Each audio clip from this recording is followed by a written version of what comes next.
Welcome on into Falcons Today. Training camp is less than a week away, so I want to run through my top 3 storylines for you guys to watch for when training camp breaks ground, because I feel like so much gets forgotten after mandatory minicamp in June and the start of training camp 4 to 5 weeks later. So I'm going to break it down in 3 bite-sized storylines to keep an eye on. First things first, when does it start? Rookies and veterans are both going to report July 23rd. So we're looking at just under a week away, with some rookies even reporting already for the Chargers and other rookies across the NFL reporting as early as this upcoming Friday. So a bit staggered across the NFL. But that's the important date to keep an eye on. Also, if you remember last year, there were no fans at training camp. Atlanta was making some renovations to their facility. They have finished those, and they're going to have double the amount of fans for training camp this year. So if you want to go watch Michael Penix sling it for way less than a ticket on Sunday in October, go check it out. Here are the available dates right there, or maybe over here. All right, now let's run through my 3 storylines for the Dirty Birds, starting with Michael Penix. I know it's basic, but play the hits. And Michael Penix is going to be the #1 talking point. Who are we kidding? Everyone is going to want to see how he looks in year 2. And what I'm really curious and excited to see is last year, Kirk Cousins went with the first-team offense. And when you don't have the starting job, you don't get to go with the first-team offense. You don't get the reps with Drake London and Bijan Robinson. And Penix didn't start getting those reps until Cousins was literally benched going into, I think it was the Giants game at home. Yeah. So I'm excited to see how Penix looks with the whole offseason of getting with the first team offense, right? Working out with Drake London. Do we see better chemistry between those two? Especially because Penix as a quarterback, he's a chemistry guy. He wants to air it out. He wants to go deep. He's not a check down quarterback. When you got a check down quarterback, you don't need as much chemistry. But when you got a guy who's always looking to push the envelope, let me give you a better example of what that looks like, a specific one. Take Michael Penix, right?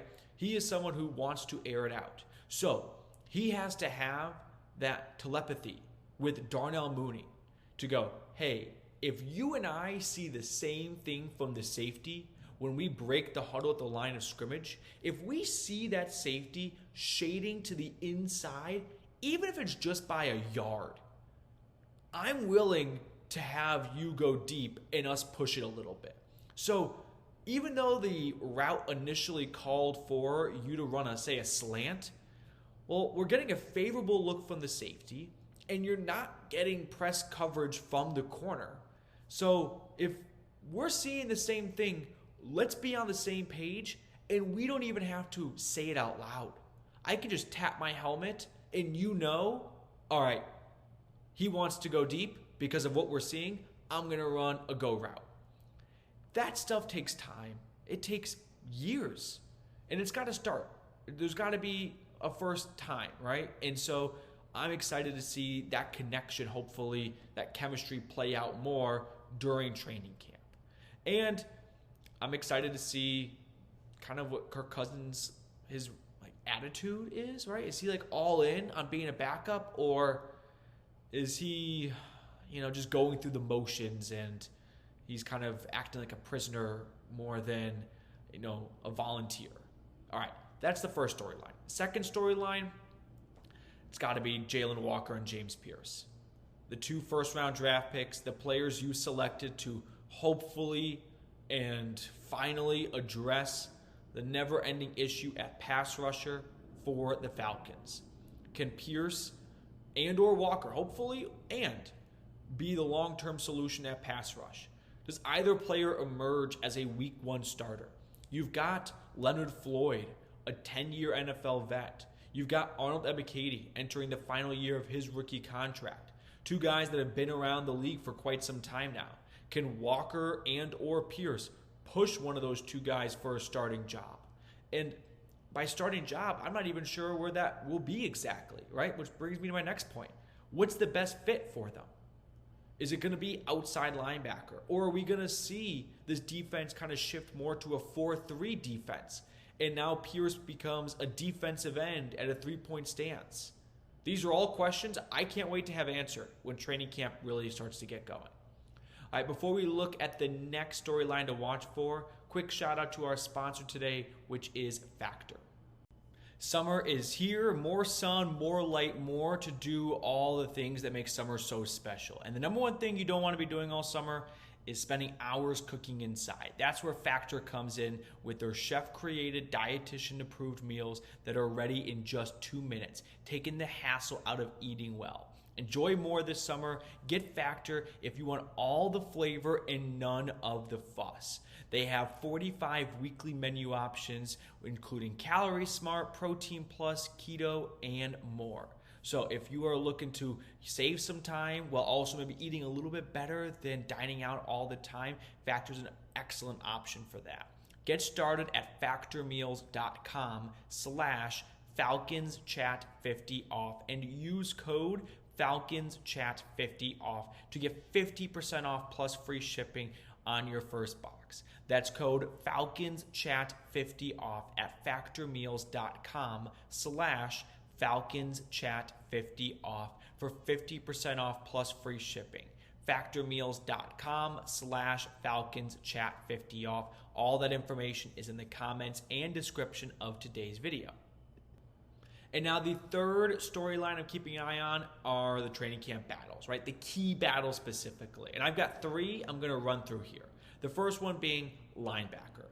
You've got Deable, the free agent signing from the Raiders, who offers a ton of speed and athleticism. He's a safety at linebacker. So Raheem Morris has a vision for this defense with Deable, Pearce, Walker, all being acquired in the offseason. And that is, there's not going to be a faster offense out there.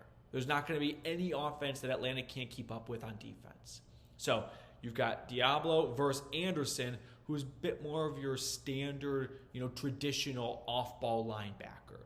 That's going to be a fun battle to keep an eye on.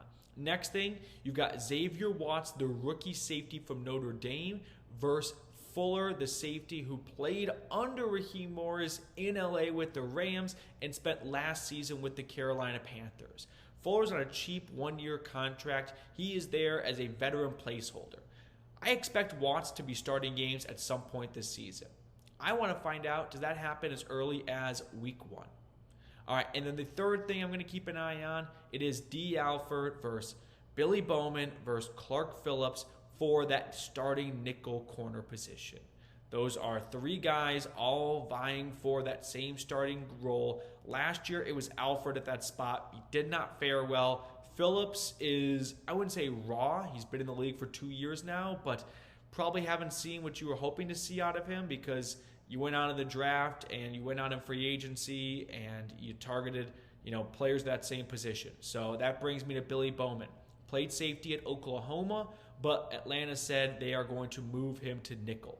So we're going to have a bit of a 3-way contest between those 3 guys for that starting nickel position. All right, that's going to do it for us on today's preview of training camp for the Atlanta Falcons. Always appreciate those of you that hang on all the way to the end of the video. So if you're still watching, drop an emoji down below and just let me know, what you're looking forward to the most. Maybe I excluded something. There's nothing too riveting on the offensive line, at receiver, at running back. You could toss in Kyle Pitts, but I think we've all had enough Kyle Pitts in our lifetime. And then on defense, I think I covered the bases pretty well over there. All right, I'll let you guys get on with the rest of your Thursday. Enjoy your weekend, and I'll see everyone later.